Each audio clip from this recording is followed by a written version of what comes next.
You've got your watercolors, you've got your beautiful paper, you're ready to get started on your masterpiece. But wait, if you're holding your paintbrush wrong, it might be a good idea to fix that before you start painting.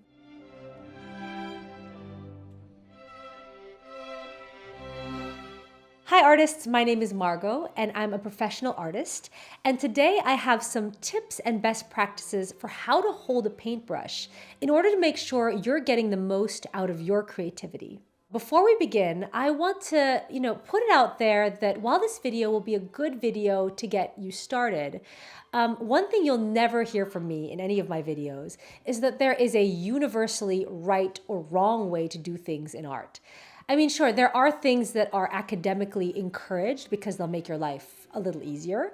And they're a good place to start. But, at the end of the day, your art practice and your technique is yours and yours alone. So while a teacher or fine art school might, teach you to hold a paintbrush exactly here and use a specific type of, brush stroke, I'll remind you that all artists have quirky and unusual ways to approach their work. Like, for example, did you know that Willem de Kooning, one of the most famous, 20th century artists, used to work like several feet away from his paintings and had a long stick that he would tape his brush to?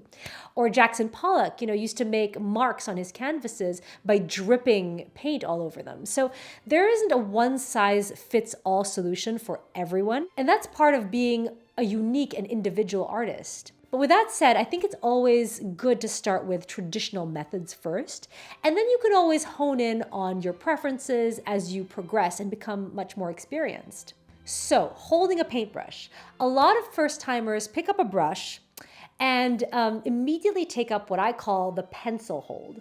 Holding the brush really close to the bristles and using it in a very tight way. That's sort of how you would hold a pen or pencil to write a letter.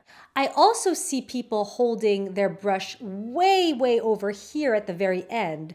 And so neither of these two ways are actually very effective or efficient to get the kind of quality paint strokes you would want in most situations. So general rule of thumb is that in most cases, you want to hold your brush right here above the silver part of the brush. I had a teacher once tell me that you can start out here and that you can allow yourself to get a little closer to the bristles as you get more and more detailed and closer to the final outcome of your painting. So to simplify things, if this sounds really confusing, I would say you want to start out here when you're laying out larger brush strokes. Like, for example, your backgrounds and washes. And gradually over the course of the painting, you can allow yourself to, inch closer to the bristles when you start needing more control and tighter details. So that's where you hold your brush. What about the angle at which you hold it? Well, this part really depends on what you're painting and also the size and the shape of the brush that you're working with. There are a great variety of types of line work and brush strokes you can get just by experimenting with the angles in which you hold your brush. So, for example, if I hold my brush at about 90 degrees or perpendicular from the paper, and I have a round brush, for example, you'll see that the line work is thinner and I can get some really interesting tapered shapes. Good for leaves, petals. Change up that angle to 45 degrees and, use a different brush and the outcome becomes totally different and you can get thicker and a lot more coverage. So really the key here, artists, is to take some time to experiment with your brushes. Play around with the different types of brush strokes you can get depending on the variables I mentioned. So what happens when you hold the brush closer or farther out at an angle versus straight up and down? There are so many options.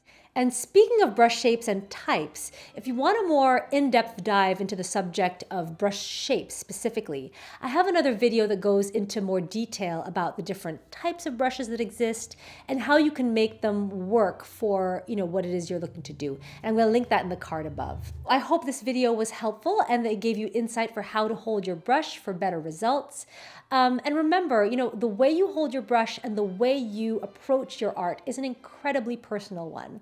So, it's all about finding ways to optimize your tools and your techniques to deliver better results. But at the end of the day, it's all about what, works for you and what delivers the results that you want.